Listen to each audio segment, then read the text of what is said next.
La grosse tuile pour Michel Desjoyaux et François Gabard, les deux leaders de la Transat Jacques Vabre, ont dématé cette nuit. Ça s'est passé vers 1h du matin à 140 000, autrement dit 260 km à peu près de Salvador de Bahia. Les deux marins sont sains et saufs, mais la course est terminée pour eux. En tête de la flotte, on les attendait dimanche sur la ligne d'arrivée. On reparle de l'équipe de France. Les Bleus sont rentrés dans leur club respectif hier. Pas le temps de savourer très longtemps. Il faut se remettre dans le bain du championnat.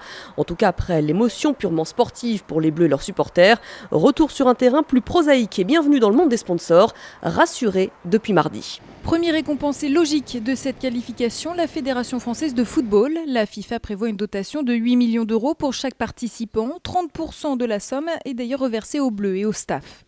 Impact également sur les sponsors. La Société de Paris, également partenaire des Bleus, a d'ailleurs un double avantage avec cette qualification. On estime que le marché des paris sur la Coupe du Monde l'année prochaine, ça sera environ 125 millions d'euros. Le fait que l'équipe de France soit présente, probablement il y aura un effet additionnel de l'ordre de 20%. Le diffuseur de l'équipe de France peut également se rassurer en chute de 3% après la défaite à Kiev. L'action de la chaîne a bondi de 6% à l'ouverture mercredi.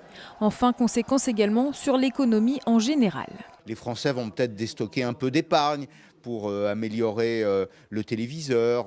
L'optimisme, ça fait partie de cette espèce de potion magique qui s'appelle la confiance et qui permet aux familles d'arbitrer plutôt en faveur de la consommation que de l'épargne, par exemple. Et l'argent qui est consommé, ça alimente la croissance. En effet, un match de l'équipe de France à la Coupe du Monde mérite bien d'être regardé sur un grand écran. D'ailleurs, les ventes de téléviseurs ont tendance à augmenter de 7% avant les grandes compétitions, sans parler des ventes de pizzas.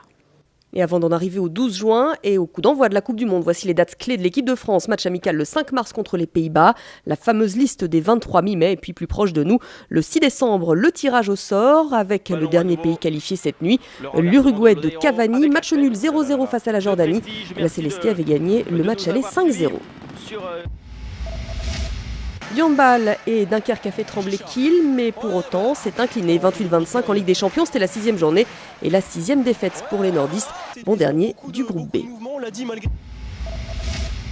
Et puis l'équipe de France de hand, elle devra se passer de son capitaine. À l'Euro en janvier, Jérôme Fernandez est touché à une main, il ne sera pas remis à temps. Et le sujet fait polémique, Fernandez s'est blessé à cause d'un voyage au Qatar.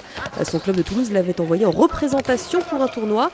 Et un Euro sans lui, forcément, aura une saveur différente. C'est clair que Jérôme, il a jamais arrêté de compétition, donc je ne sais pas ce que ça va donner. Et j'aimerais pas que ça se produise, mais moi je suis confiant, je pense qu'il va revenir assez vite parce qu'il s'est déjà fait ça et il est revenu vite.